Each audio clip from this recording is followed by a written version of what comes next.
Alright, attention, go ahead.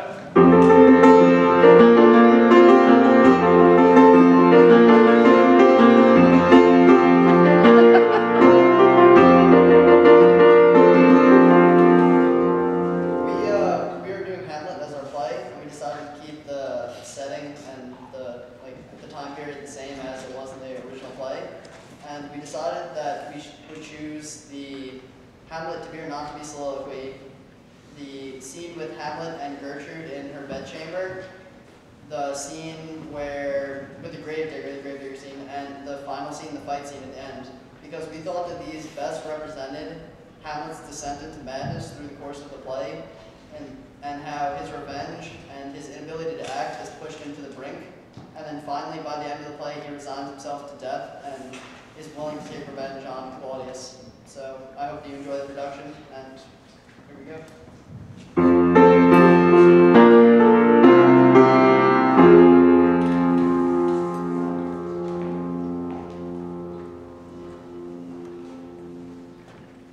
be or not to be?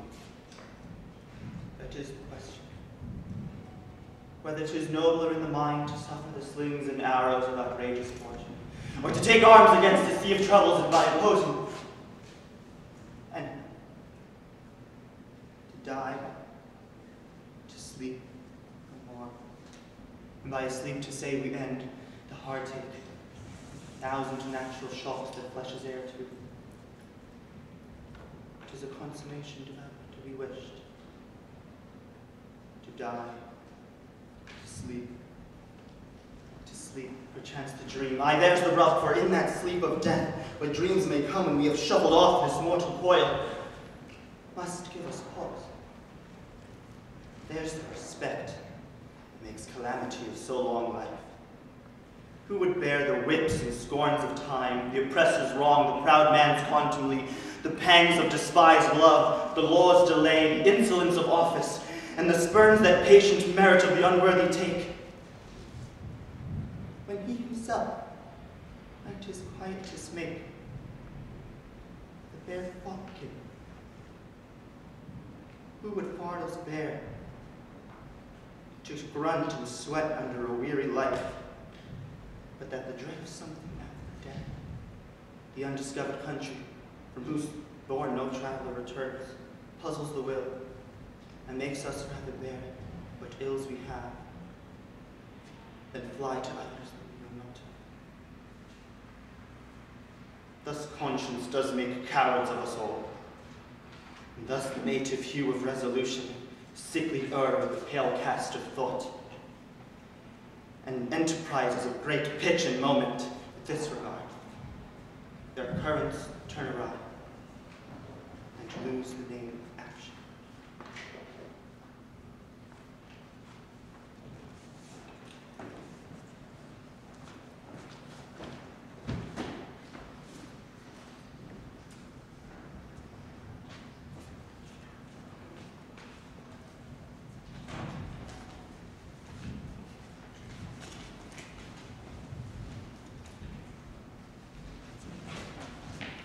You will constrain. Look you, they home to him. Tell him his pranks have been too broad to bear with, that thy grace hath screened and stood between much evil. I'll sconce me. Are you? Mother! Mother! Mother! Warned you, cleaning up. Withdraw, I hear him coming. Now, mother, what's the matter? Hamlet, thou hast thy father much offended. Mother, thou hast my father much offended. Come, you answer me with an idle tongue. Go, you question with a wicked tongue. How now, Hamlet? What's the matter now? Hast thou forgotten me? No, by the rules, not so. You are the queen, my father's brother's wife. And were it not so, you are my mother. Nay then, I'll set you to those that can speak. Come, and sit you down. You shall not budge. You go not till I set you a glass where you may see the inmost part of you. Hamlet, what wilt thou do? Thou wilt not murder me. Help, ho! Help, help! How now, a rat? Dead for a ducat, dead! Oh! I'm slain. Oh me, what hast thou done? Nay, I know not. Is it the king? Oh, what a rash A bloody deed almost as bad, good mother, as kill a king and marry with his brother. As kill a king? High lady, 'twas my word. Thou wretched, rash, intruding fool. Farewell. Oh, I mean, what act is this that roars so loud and thunders in the index? Look here, upon his neck, around this. See the grace we see on his brow, have periods curled, the front of Jove himself, an eye like Mars to threaten and command, a station the herald Mercury new lighted on a heaven-kissing hill, a combination and a form indeed where every god did seem to set his seal, to give the world assurance of man. This was your husband. Oh, Hamlet, speak to me no Look more. you now what follows. Here is your husband like a mildewed ear, and blasted with your wholesome brother. Oh shame, where is thy blush? Oh, Hamlet, that turns my eyes into my very soul, and there I see black and rain spots as will not leave their Nay, tears. but to live, rank sweat of an enseamed bed, showed corruption, honeying and making love over the nasty sty. Speak to me no more. Though your words enter like daggers into my ears. Sweet Hamlet, no A more. murderer and a villain, a slave that is not 20th part the type of your president and lord, vice of kings, a cutpurse of the empire and the rule, that from a shelf the precious diadem stolen put in his pocket. No more. A king of shreds and patches. Stay, hover over with your wings, you heavenly gods. What your gracious figure? Alas, he's mad. Do not come your tardy son to chide that lapse through time and passion let's go by the important acting of your dread command. Oh, say. Do not forget, this visitation is but to whet thy almost wanted purpose. But look, amazement on thy mother's sins. O step between her and her fine soul. Conceited, weakest body, strongest words. Speaks of her. How is it with you, lady? How is it with you, that you do bend your eyes on vacancy, and think cold glare, do cold discourse? Forth from your eyes your spirits wildly peep, and as a soldier sleeping at the alarm, your bedded hair, like life excrement, starts up and stands on end. O sweet Hamlet, on the heat and flame of thy distemper, sprinkle cool patience.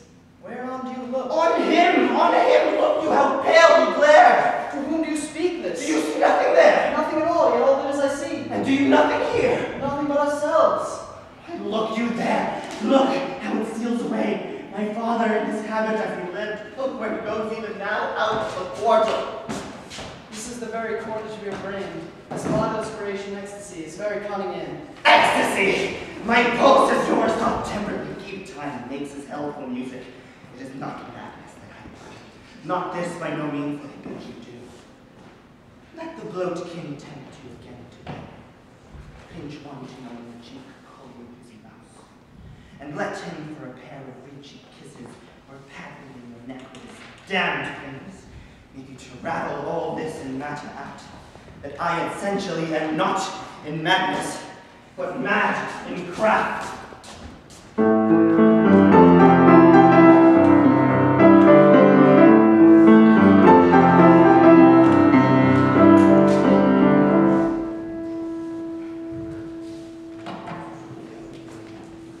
Whether your mother, whether your brother, we're staying alive, staying alive. Staying alive. Has this fellow no feeling of his business? Custom He's a hath, grave maker. custom hath made him a property of his. Tis even so, the hand of little employment hath dangers. It might go on. That skull had a tongue on it.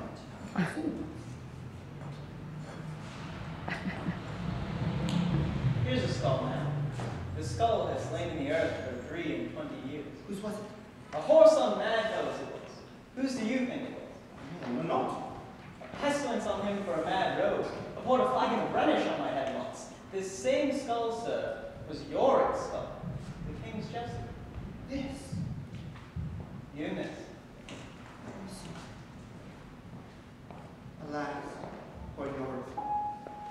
You have courage.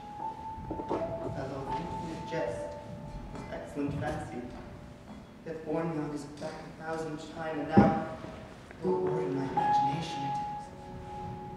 I gored the ribbons of it. Here hung those lips that I've kissed, how oft I know not. Where be your chimes now, your jammers, your song, Your flashes of merriment that were wont to set the table on a roll. Not one now to mock your own brooding. What chapful? I'll get you to my lady's chamber and tell her that her penitent image to this favor she must come. Her laugh at that. Whether your sister, whether your brother, stay alive, stay alive. Stay alive.